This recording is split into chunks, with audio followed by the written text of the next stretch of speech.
À 3 heures du matin, alors que la ville de Limoges dormait sous une chaleur écrasante d'un mois de juillet orageux, ma propre sœur a commis l'irréparable. Elle a volé mes clés de voiture pendant que je dormais, pensant s'emparer de ma vieille Clio pour une virée nocturne interdite avec ses amis peu recommandables. Mais le destin, ou peut-être le karma, en a décidé autrement. Au lever du soleil, ce n'était pas ma modeste voiture qui gisait en morceaux dans un fossé boueux de la Nationale, c'était le SUV flambant neuf de ma mère. Et quand maman a vu l'épave, avant même de savoir si sa précieuse fille était en vie, elle a hurlé mon nom avec une haine que je n'oublierai jamais. Elle ne savait pas encore que cette nuit allait marquer la fin de son règne et le début de sa ruine financière. Bonjour à tous et bienvenue sur ma chaîne. C'est un plaisir de vous retrouver pour cette histoire qui, je l'espère, servira de leçon. Avant de vous plonger dans les détails sordides de cette trahison familiale, j'aimerais savoir qui est avec moi aujourd'hui pour me soutenir. Dites-moi dans les commentaires depuis quelle ville, quelle région ou quel pays vous écoutez cette histoire, et quelle heure il est chez vous en ce moment précis. J'adore lire vos messages, cela me rappelle que je ne suis pas seule face à la folie du monde. Tout a commencé par une soirée d'été particulièrement étouffante. Vous connaissez peut-être cette atmosphère lourde du centre de la France, où l'air semble immobile et où l'on sent l'orage arriver sans jamais éclater. C'était exactement l'ambiance qui régnait dans notre maison familiale depuis des années. Une tension palpable, un silence pesant, prêt à se briser au moindre faux pas. Je m'appelle Alban, j'ai 32 ans, et je travaille comme archiviste dans une bibliothèque municipale. J'aime le silence, l'ordre et la tranquillité des vieux livres. Tout le contraire de ma sœur cadette, Ludivine, 24 ans, et de ma mère, Yolande. Pour comprendre ce qui s'est passé cette nuit-là, il faut que vous compreniez la dynamique de notre foyer. Ludivine est ce qu'on appelle l'enfant roi ou l'enfant doré. Le bébé de la famille qui n'a jamais eu à grandir, jamais eu à assumer la moindre responsabilité. Elle n'a pas d'emploi stable, pas d'ambition réelle, mais elle possède un talent incroyable, presque effrayant, pour manipuler notre mère.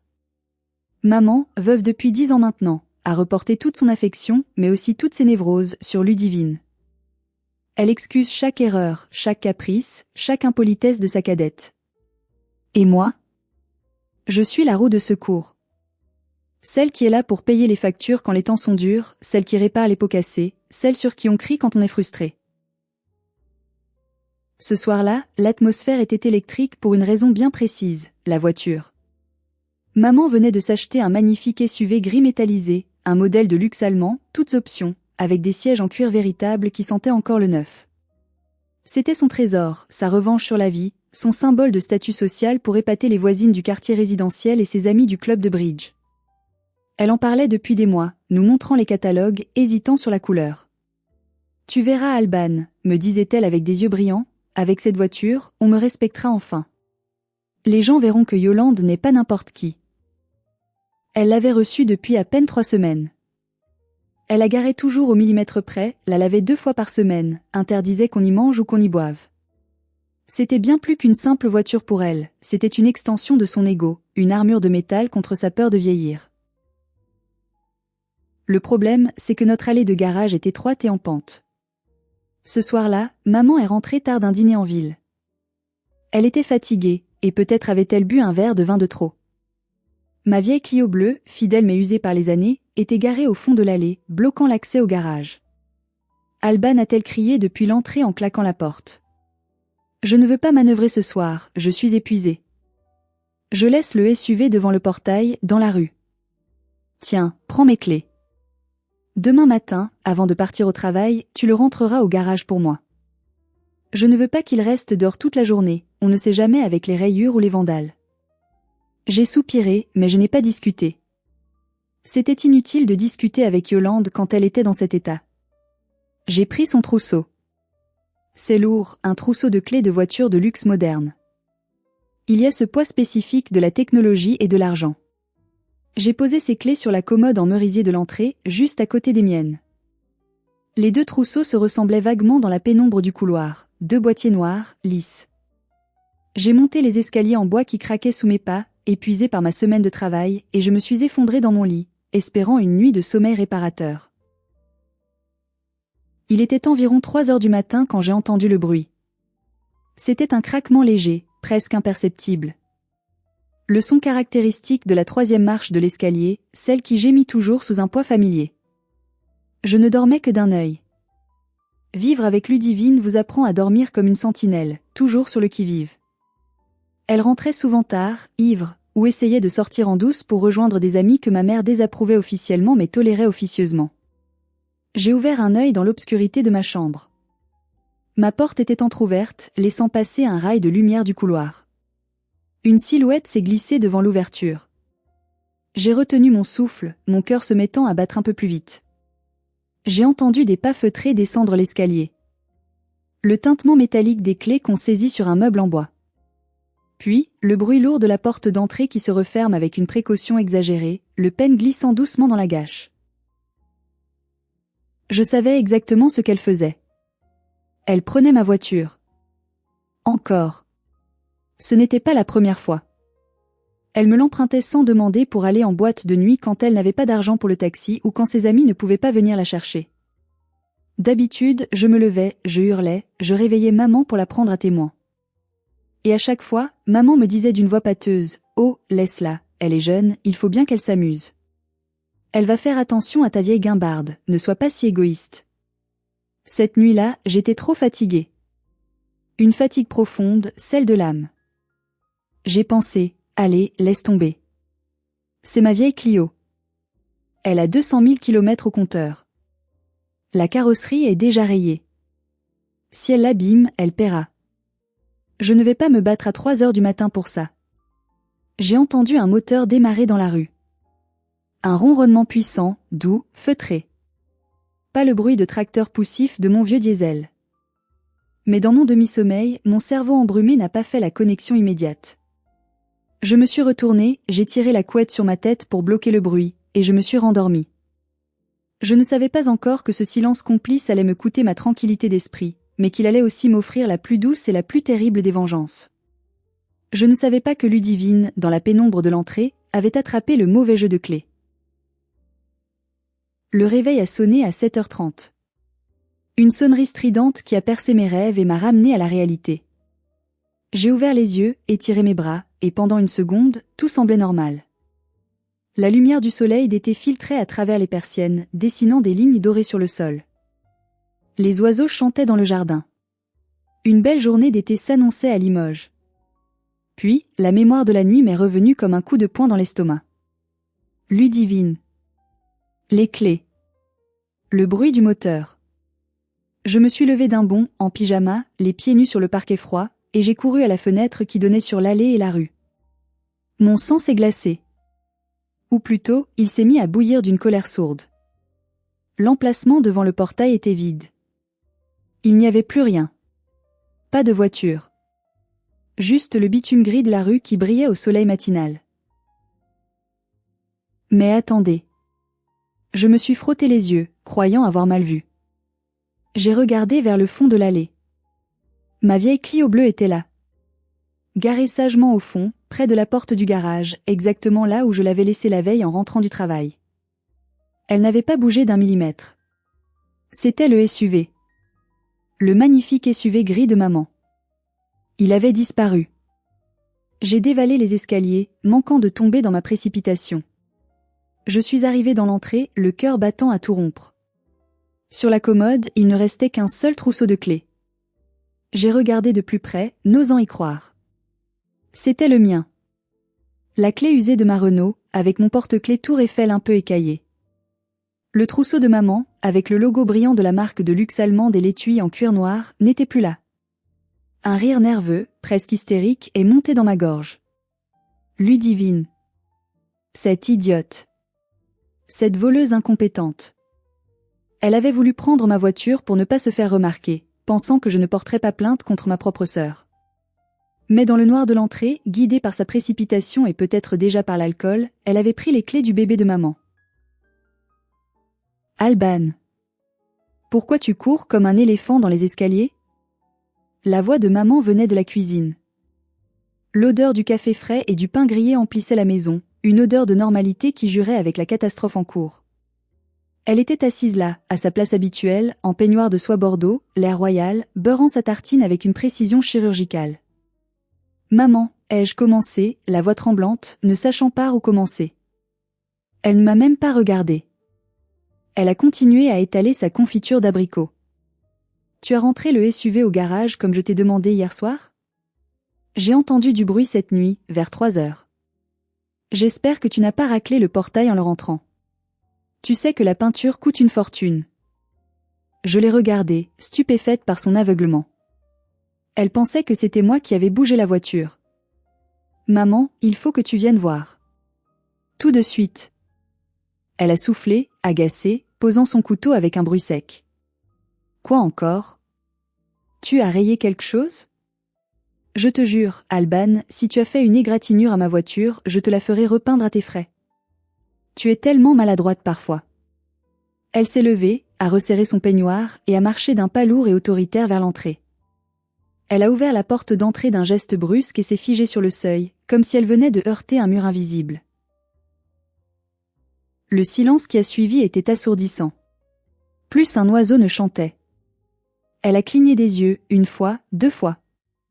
Comme si son cerveau refusait catégoriquement de traiter l'image de l'espace vide devant le portail. Où est ma voiture? Sa voix était montée d'une octave, devenant aiguë et tremblante. Je suis restée silencieuse, debout derrière elle. Elle s'est retournée vers moi, le visage déformé par une rage soudaine. Où est ma voiture, Alban? Tu l'as emmenée où? Tu es allée au travail avec? Tu es folle. Je t'avais interdit de la conduire sur la route. Je t'avais juste dit de la rentrer au garage. C'était tellement prévisible. Le réflexe pavlovien de cette famille, blâmer Alban. Quoi qu'il arrive, c'était toujours de ma faute. Maman, je n'ai pas touché à ta voiture.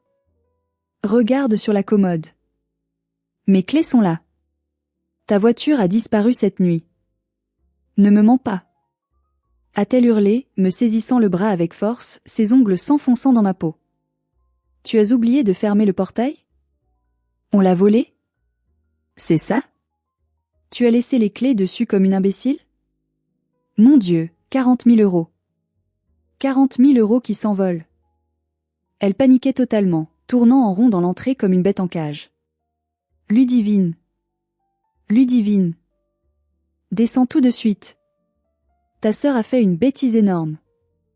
Viens m'aider. J'ai croisé les bras, sentant une froideur envahir mon estomac. Une certitude absolue. Ludivine n'est pas là, maman. Elle s'est arrêtée net dans sa course. Quoi? Bien sûr qu'elle est là, elle dort. Tu sais bien qu'elle ne se lève jamais avant midi le week-end. Va voir dans sa chambre, ai-je répondu calmement. Maman m'a foudroyé du regard et est montée les escaliers 4 à 4, malgré son âge. J'ai entendu la porte de la chambre de Ludivine s'ouvrir violemment, cognée contre le mur. Puis, un silence lourd. Puis, ses pas l'eau redescendre lentement, comme si elle portait le poids du monde. Elle était pâle, ses mains tremblaient. Elle n'est pas là. Son lit n'est pas fait. Elle n'est pas rentrée. Puis, son visage s'est éclairé d'une lueur d'espoir délirante, un mécanisme de défense pathétique. Elle a dû sortir tôt. Une urgence. Peut-être qu'elle est allée acheter des croissants pour nous faire une surprise? Oui, c'est sûrement ça. Ma petite chérie a voulu me faire plaisir, elle a pris ta voiture pour aller à la boulangerie du centre. Elle est si attentionnée quand elle veut. Je n'ai rien dit. Je savais que Ludivine ne se levait pas à 7 heures du matin pour des croissants. Je savais que Ludivine rentrait de soirée à cette heure-là, ou pire. Je savais que l'attention n'était pas un mot qui figurait dans son vocabulaire. À cet instant précis, le téléphone fixe du salon a sonné. Une sonnerie longue, lugubre, qui a fait sursauter maman.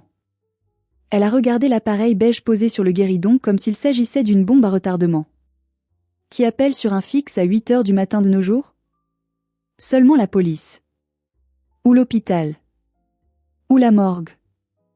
Maman a décroché le combiné avec une main qui tremblait tellement qu'elle a failli le faire tomber. Allô?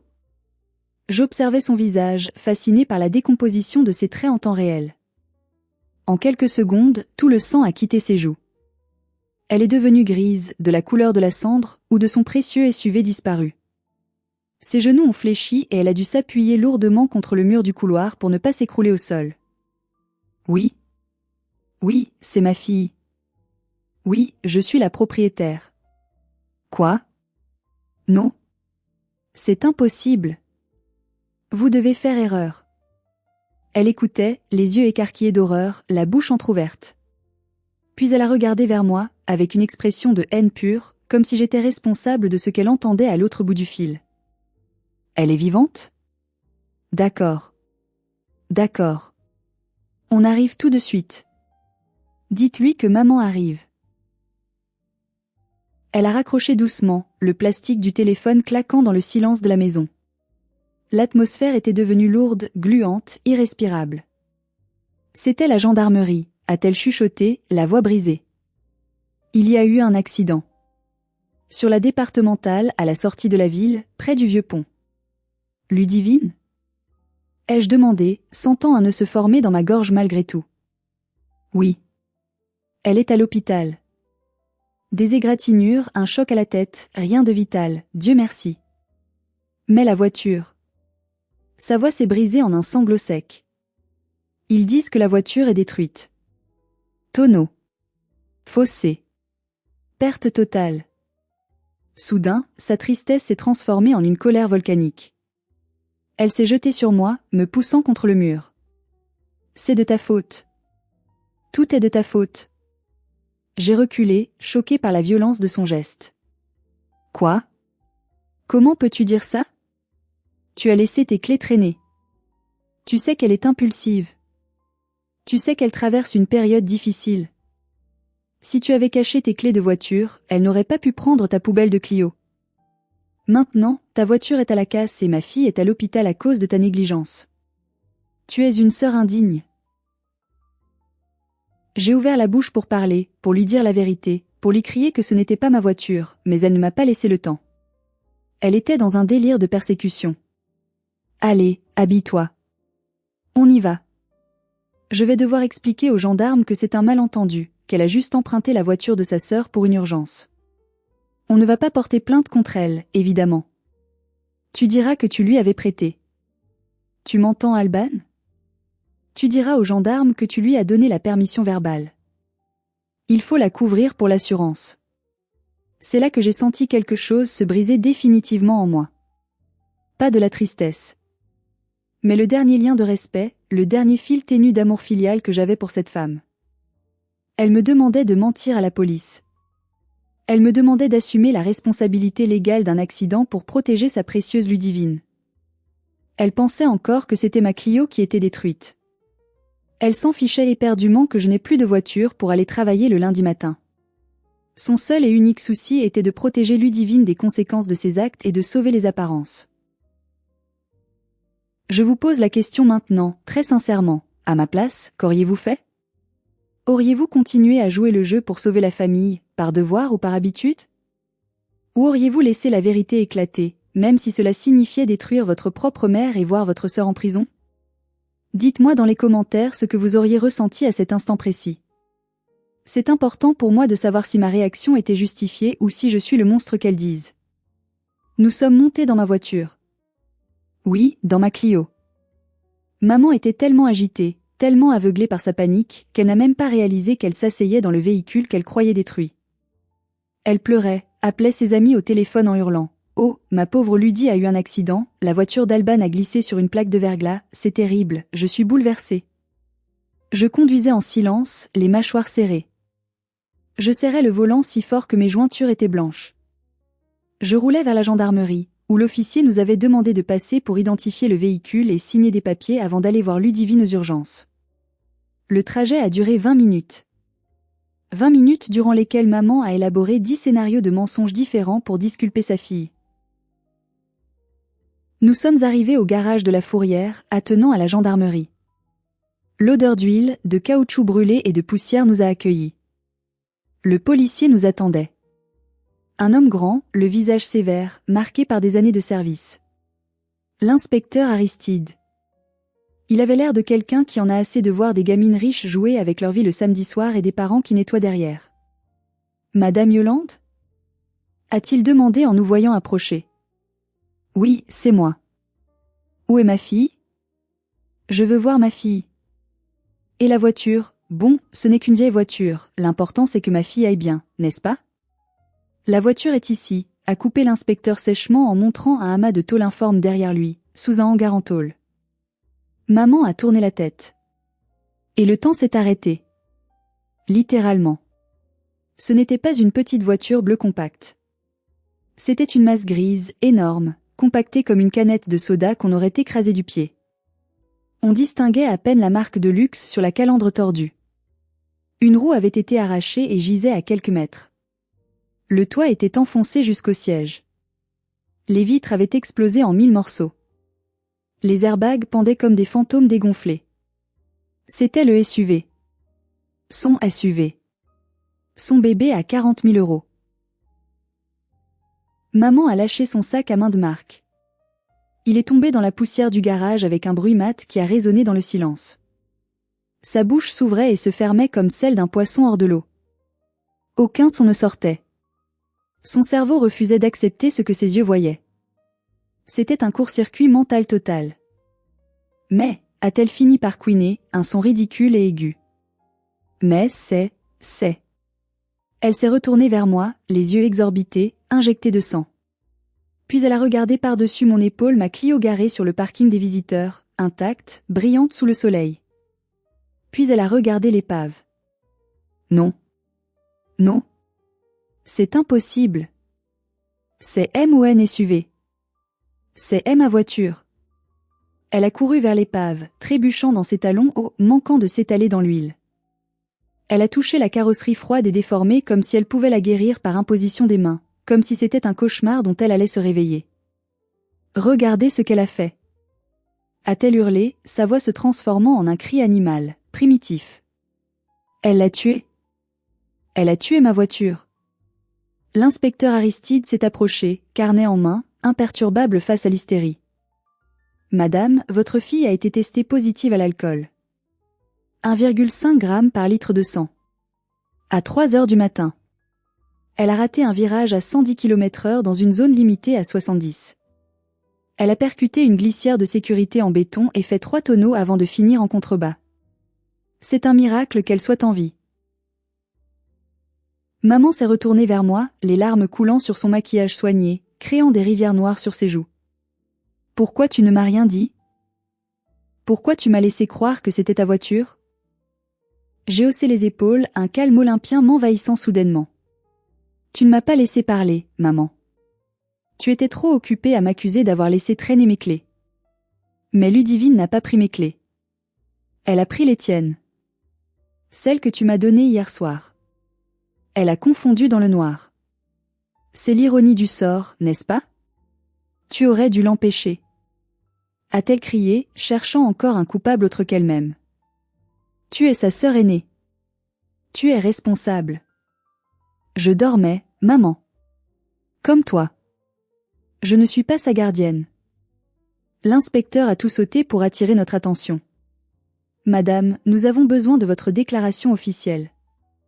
Votre fille conduisait votre véhicule. Savez-vous si elle est assurée pour ce type de véhicule puissant? Le visage de maman est passé de la colère à la terreur pure.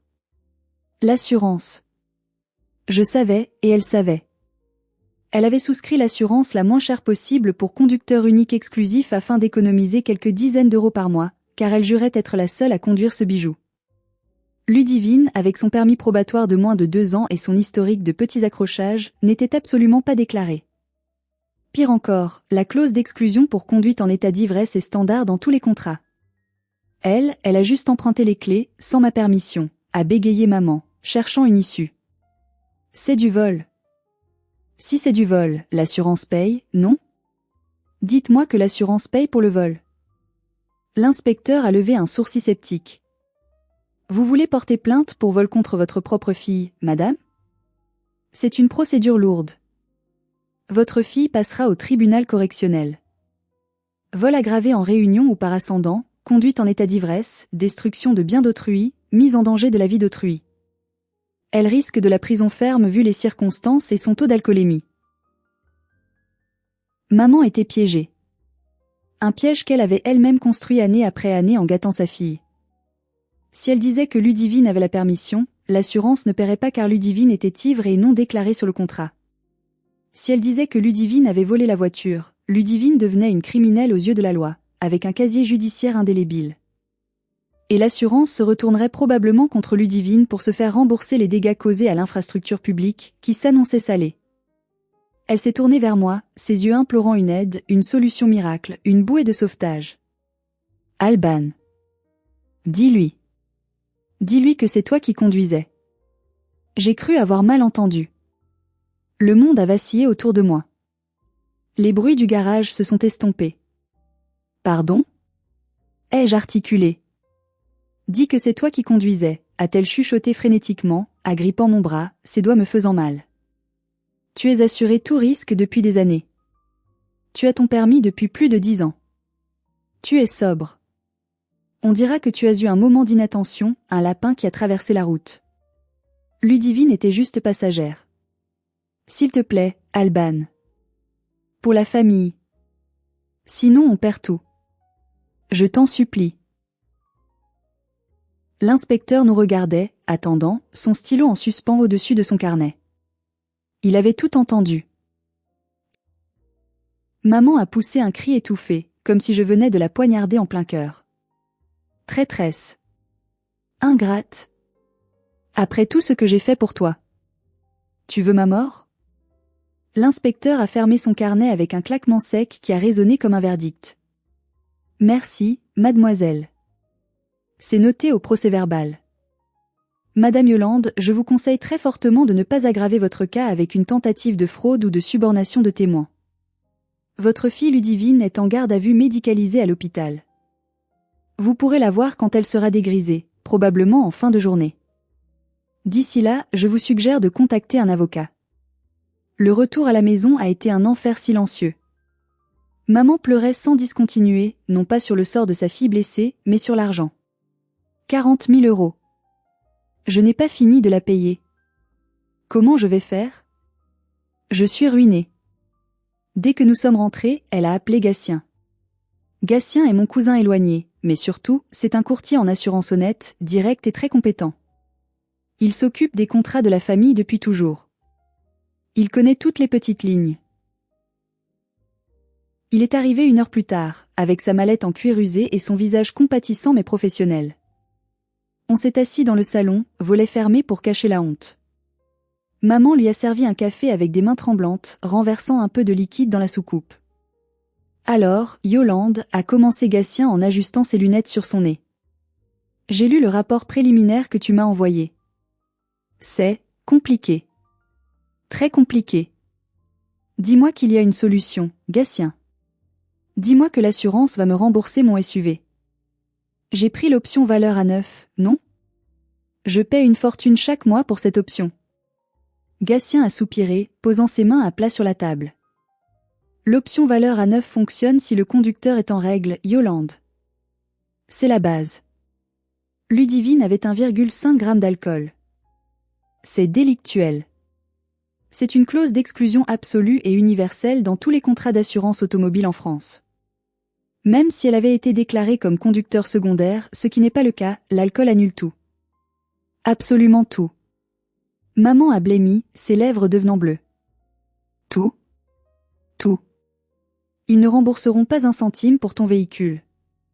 Rien. 0. Pas même la valeur de la ferraille. Maman a porté la main à sa poitrine, respirant difficilement. Mais le crédit. J'ai fait un crédit sur 5 ans. Je dois encore 35 000 € à la banque. Je viens à peine de commencer à payer. Tu vas devoir continuer à payer le crédit chaque mois pour une voiture qui n'existe plus, a confirmé Gatien froidement mais tristement. La banque s'en fiche que la voiture soit détruite. La dette reste la dette. Et ce n'est pas le pire, Yolande. Il y a pire ? Ai-je demandé, sentant presque une pointe de pitié pour elle face à l'ampleur du désastre. Oui. La glissière de sécurité. L'intervention des pompiers. L'ambulance. Le nettoyage de la chaussée par les services de la voirie. L'assurance responsabilité civile va avancer les frais aux victimes et à l'État, c'est la loi. Mais comme il y a alcoolémie avérée, ils vont se retourner contre le conducteur, Ludivine, et le propriétaire, toi, Yolande, pour se faire rembourser intégralement. Ça peut monter à plusieurs milliers, voire dizaines de milliers d'euros. Mais je ne peux pas payer ça. A hurlé maman, se levant d'un bond. Je suis veuve. J'ai une petite retraite. Ils veulent me mettre à la rue? Gatien a secoué la tête avec lassitude. Il fallait y penser avant de laisser les clés à portée de main d'une conductrice inexpérimentée, non assurée et irresponsable. Ou avant de l'élever sans aucune limite ni notion de conséquence. Gatien savait. Tout le monde savait dans la famille. Il avait vu Ludivine grandir, devenir ce monstre d'égoïsme. Et si Alban disait que... Maman a recommencé, désespérée, revenant à son idée fixe. Gatien a tapé du poing sur la table, ce qui nous a fait sursauter toutes les deux. La tasse de café a tinté. Yolande, arrête ça tout de suite. Alban ne va pas risquer 5 ans de prison et 375 000 € d'amende pour escroquerie à l'assurance en bande organisée. Si tu continues sur cette voie, je résilie tous tes contrats, maison et voiture, dès demain matin. Je ne couvrirai pas une fraude. Maman s'est effondrée sur le canapé, sanglotant comme une enfant perdue. Ma vie est fichue. Ma belle voiture.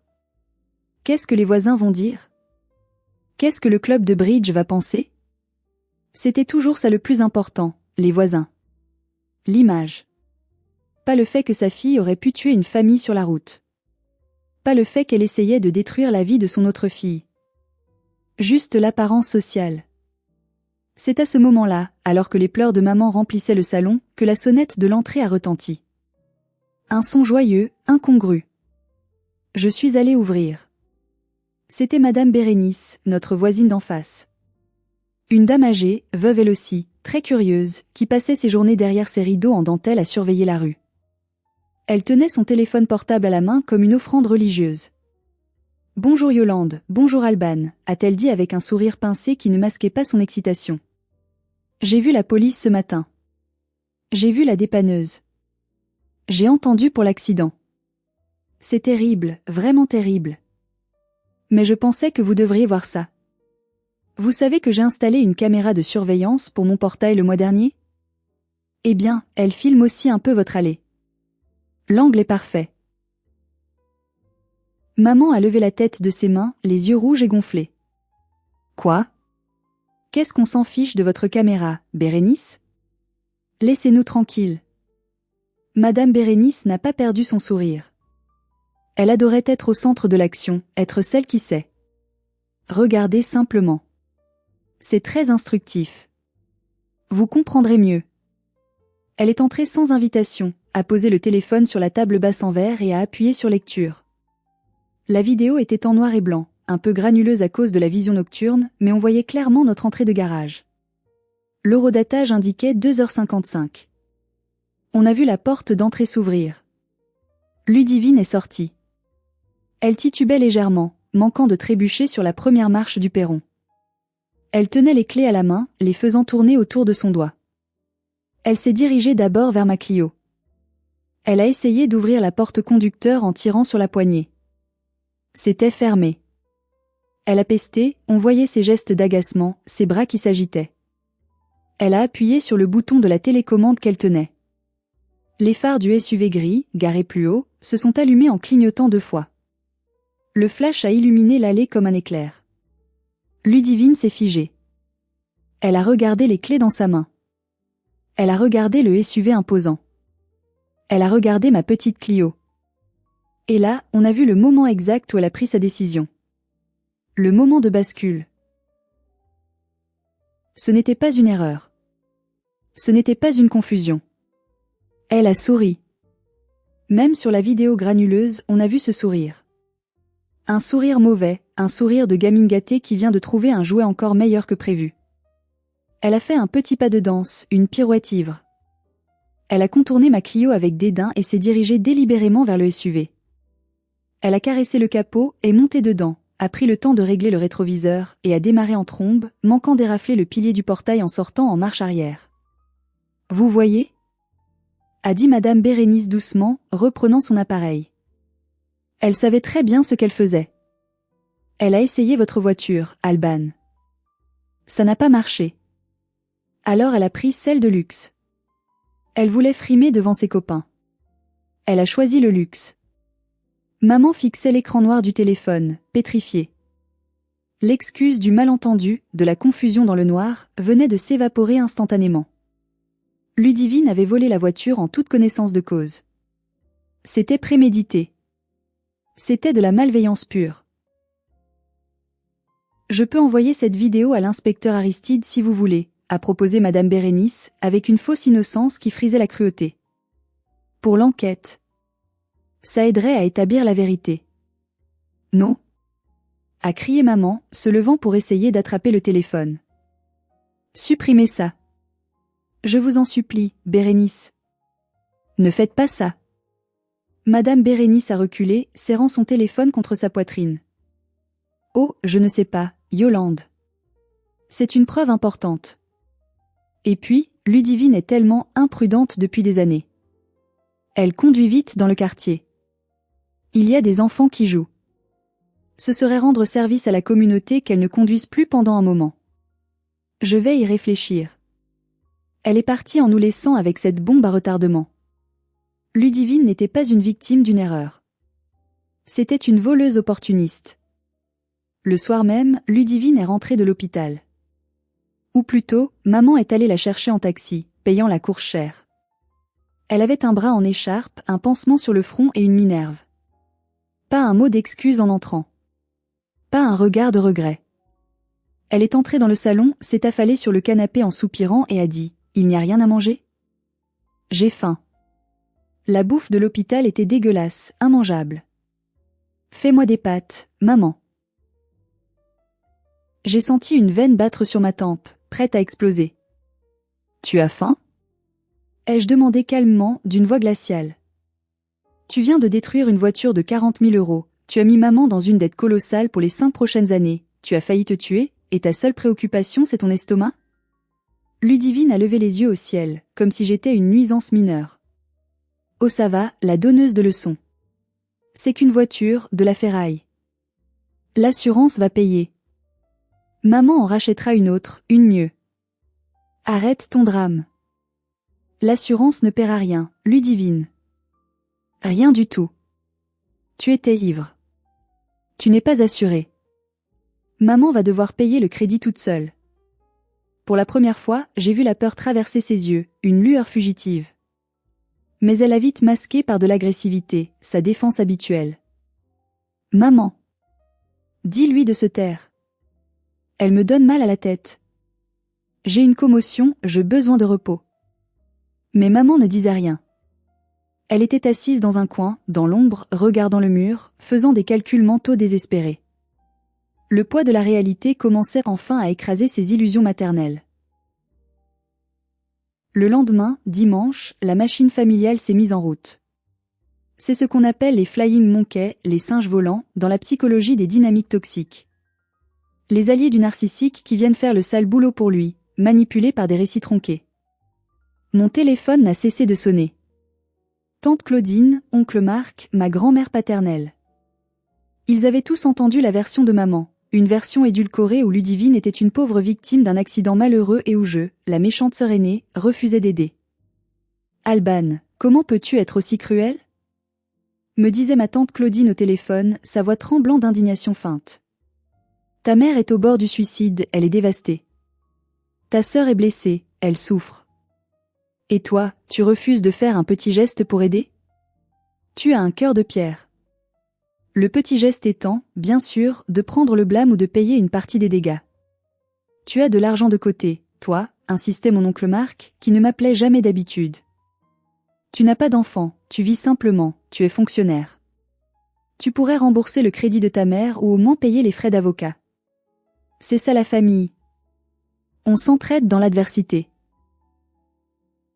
J'étais abasourdi par leur audace. On me demandait de payer 35 000 € pour une voiture que je n'avais jamais voulu conduire, détruite par ma sœur qui me méprisait et m'insultait au quotidien. Et Ludivine ? Demandais-je à chaque fois. Qu'est-ce qu'elle fait pour aider ? Elle va chercher un travail ? Elle va vendre ses sacs à main de luxe ? Elle est traumatisée. Hurlait-il en chœur. Elle a failli mourir. Elle a besoin de repos, de thérapie. tu es vraiment égoïste, Alban. On ne te reconnaît plus. Je me sentais incroyablement seule. C'est une sensation terrible d'être la seule personne saine d'esprit dans un asile de fous. On commence à douter de soi-même, de sa propre perception de la réalité. Est-ce que je suis vraiment méchante? Est-ce que je devrais payer pour avoir la paix? Est-ce que c'est ça, être une bonne fille? Mais à chaque fois que je faiblissais, que je prenais mon chéquier en main, je regardais par la fenêtre. Je voyais l'allée vide. Et je me rappelais le sourire de Ludivine sur la vidéo de surveillance de Madame Bérénice. Ce sourire de prédatrice. Non. C'était fini. Je ne serais plus leur paillasson. J'ai décidé de couper les ponts temporairement. J'ai bloqué les numéros de ma famille élargie. Je ne répondais plus qu'à l'essentiel. À la maison, l'ambiance était funèbre, digne d'un enterrement. Maman recevait les lettres de la banque et de l'assurance tous les matins. Le facteur devenait le messager de la mort. Recommandé après recommandé. Mise en demeure de payer. Remboursement immédiat exigé sous huitaine. Menace de saisie sur salaire et sur biens mobiliers. La retraite de maman ne suffirait jamais. Elle allait devoir vendre des bijoux de famille, peut-être même hypothéquer la maison si ça continuait. Ludivine, elle, continuait sa vie comme si de rien n'était, dans une bulle de déni imperméable. Elle invitait des amis à la maison quand maman n'était pas là, vidait le frigo, regardait la télé toute la journée en zappant, laissant traîner ses boîtes de pizza. Un soir, je suis rentrée du travail et j'ai trouvé maman en train de pleurer sur la table de la cuisine, la tête dans ses bras, entourée de factures rouges. Ils vont me prendre 800 € par mois sur ma retraite, sanglotait-elle. Je ne pourrai plus payer le chauffage cet hiver. Je ne pourrai plus aller chez le coiffeur. Je ne pourrai plus rien faire. Je vais devenir une pauvresse. Maman, ai-je dit doucement, m'asseyant en face d'elle. Il faut que Ludivine paie. Elle est majeure. Elle doit trouver un travail. N'importe quoi. Caissière, serveuse, femme de ménage. Elle doit assumer ses actes. Maman a relevé la tête, les yeux effrayés. Je ne peux pas lui demander ça. Elle n'est pas faite pour ces métiers difficiles. Elle est fragile, elle a des problèmes de dos. Elle ne tiendra pas. Alors tu choisiras d'avoir froid et faim pour qu'elle puisse rester assise sur le canapé à regarder des séries? C'est ça ton choix? Maman n'a pas répondu. Mais j'ai vu une lueur de doute dans son regard. Pour la première fois, le confort de Ludivine entrait en conflit direct avec le confort de maman. Et si maman aimait Ludivine, elle s'aimait elle-même encore plus. Son instinct de survie commençait à se réveiller. C'était le début de la fissure dans leur alliance toxique. Le mois suivant a été une descente aux enfers financières pour maman. La banque n'a pas fait de cadeau, comme prévu. Ils ont prélevé la première mensualité du crédit, plus les pénalités de retard accumulées. Le compte courant de maman est passé dans le rouge vif dès le 5 du mois. Elle a dû annuler son abonnement au club de bridge, prétextant une maladie imaginaire pour ne pas perdre la face. Elle a dû arrêter d'acheter ses crèmes de beauté coûteuses et sa viande chez le boucher. Pour une femme comme Yolande, qui vivait pour l'apparence et le jugement des autres, c'était une humiliation quotidienne, une petite mort à petit feu. Ludivine, fidèle à elle-même, n'a rien compris ou n'a rien voulu comprendre à la situation. « Maman, j'ai besoin de 50 € pour sortir ce soir, c'est l'anniversaire de Julie », a-t-elle demandé un vendredi soir, comme d'habitude, tendant la main. « Je n'ai pas d'argent, Ludie », a répondu maman, la voix éteinte, sans lever les yeux de son assiette de soupe. « Le compte est vide. »« Allez, arrête de faire ta radine. Je sais que tu as du liquide.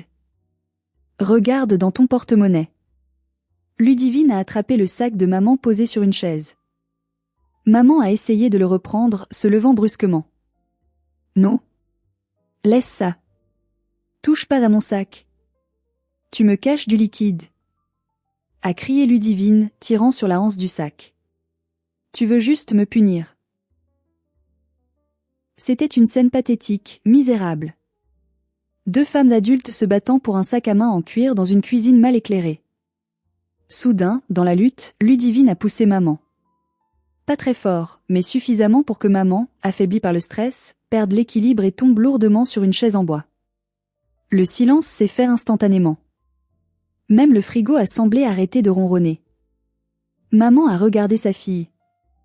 Elle a regardé celle pour qui elle avait sacrifié ses économies, sa voiture, sa relation avec moi, sa dignité. Elle a regardé ce visage tordu par la colère et l'avidité. Et enfin, le voile s'est déchiré. Elle a vu la vérité, un monstre. Un parasite ingrat qui venait de lever la main sur elle pour 50 €. Sors, a dit maman. Sa voix était basse, tremblante, à peine un murmure, mais résolue comme jamais. Quoi? A ricané Ludivine, pensant à une blague. Sors de cette maison. Tout de suite. Prends tes affaires et dégage. Tu plaisantes? Et je vais où? Je n'ai nulle part où aller. Je m'en fiche, a hurlé maman, se relevant. Va chez tes amis de beuverie. Va sous un pont. Va où tu veux. Mais tu ne dors plus ici. Tu m'as tout pris. Tu as détruit ma voiture, tu as vidé mon compte, tu m'as humilié devant la police, et maintenant tu me voles et tu me bouscules? C'est fini. Je ne suis plus ta banque. Je ne suis plus ta servante. Ludivine a essayé de rire, de jouer la carte du charme, puis des pleurs de crocodile, puis de la menace physique. Si tu me mets dehors, je ne reviendrai jamais. Tu mourras seule. Personne ne viendra à ton enterrement. Je préfère mourir seule que mourir pauvre et battue par ma propre fille, a répondu maman avec une dignité retrouvée. J'étais dans l'encadrement de la porte du salon. Je n'ai rien dit. Je n'ai pas bougé. J'ai juste observé le karma faire son œuvre implacable. C'était tragique, c'était douloureux à voir, mais c'était nécessaire. Comme une amputation pour sauver le reste du corps. Ludivine a fait ses valises en hurlant des insultes ordurières que je n'oserais répéter ici. Elle a cassé un vase Ming, faux, heureusement, en partant. Quand la porte d'entrée s'est claquée derrière elle, maman a éclaté en sanglots. Elle s'est effondrée sur le carrelage. Mais cette fois, c'était des larmes de soulagement, de libération, pas de manipulation. Les semaines qui ont suivi ont été étranges, suspendues dans le temps. La maison était calme. Trop calme. Le silence résonnait dans les pièces vides. Maman a essayé de se rapprocher de moi. Elle me préparait des petits plats le soir, me demandait comment s'était passée ma journée à la bibliothèque, s'intéressait à mes amis. Elle essayait maladroitement de recréer une relation mère-fille, maintenant que son enfant doré n'était plus là pour prendre toute la place. Mais quelque chose était cassé, irrémédiablement. La confiance est comme un miroir, une fois brisé, on peut recoller les morceaux, mais on verra toujours les fêlures. Je ne pouvais pas oublier qu'elle avait voulu me faire aller en prison pour sauver Ludivine. Je ne pouvais pas oublier les années de négligence, les comparaisons blessantes, le mépris affiché. Un soir, au dîner, elle a posé sa fourchette. Elle avait l'air vieillie de 10 ans. Alban. Je sais que j'ai fait des erreurs. Je sais que je n'ai pas été parfaite. Mais tu resteras vivre ici, n'est-ce pas? On va s'en sortir toutes les deux. Tu pourras m'aider à payer les factures, on partagera les frais, et... Je l'ai arrêté d'un geste de la main. Doux, mais ferme. Non, maman. Elle m'a regardée, surprise, la fourchette en suspens. Comment ça non? J'ai trouvé un appartement en centre-ville. Je déménage à la fin du mois. J'ai signé le bail hier. Mais, tu ne peux pas me laisser seule. J'ai besoin de ton aide. Avec le crédit de la voiture, les dettes, je n'y arriverai pas seule. Tu ne peux pas m'abandonner maintenant. J'ai pris une grande inspiration. C'était le moment que j'attendais depuis 32 ans. Le moment de dire ma vérité. Maman, tu as fait tes choix. Tu as choisi d'acheter une voiture au-dessus de tes moyens pour épater la galerie. Tu as choisi de ne pas assurer Ludivine. Tu as choisi de lui laisser les clés, métaphoriquement et littéralement, toute sa vie. Tu as créé ce monstre. C'est ta dette. Pas la mienne. Je ne vais pas sacrifier mon avenir, mes économies, ma vie, pour payer tes erreurs d'éducation. Mais je suis ta mère. A-t-elle pleuré? C'est le devoir d'une fille. Oui, tu es ma mère. Et une mère n'essaie pas d'envoyer sa fille en prison pour fraude à l'assurance. Une mère protège ses enfants, tous ses enfants, pas seulement la favorite. Elle n'a rien trouvé à répondre à ça. Elle a baissé la tête, vaincue par la vérité. J'ai déménagé 2 semaines plus tard. Gatien m'a aidé avec les cartons et son camion.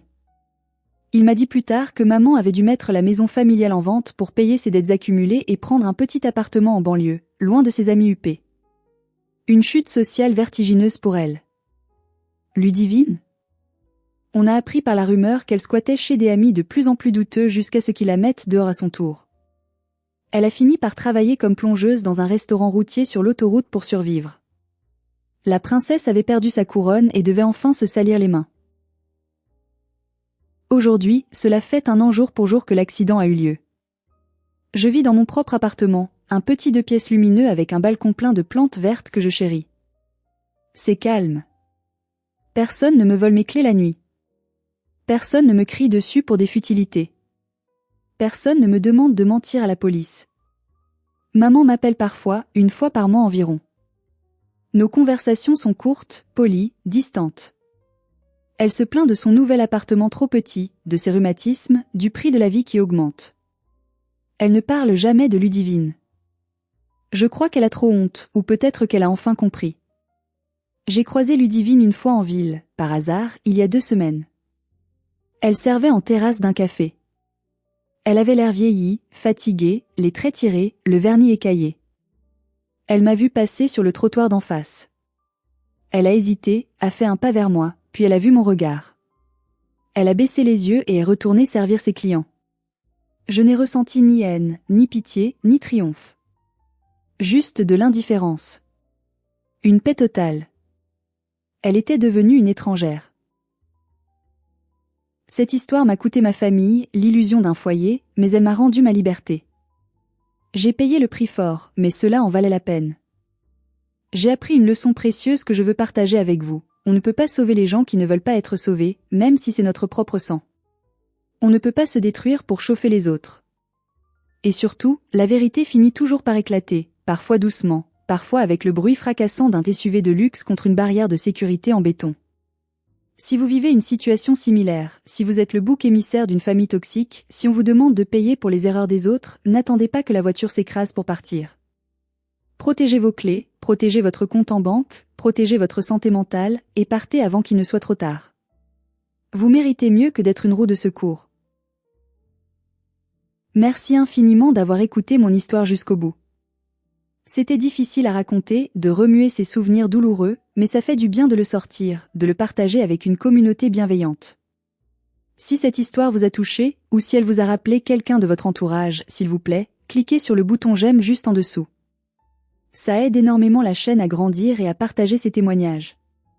Et surtout, abonnez-vous et activez la cloche pour ne pas rater les prochaines histoires de karma familial. Dites-moi en commentaire, quelle est la pire chose qu'un membre de votre famille vous ait faite pour de l'argent?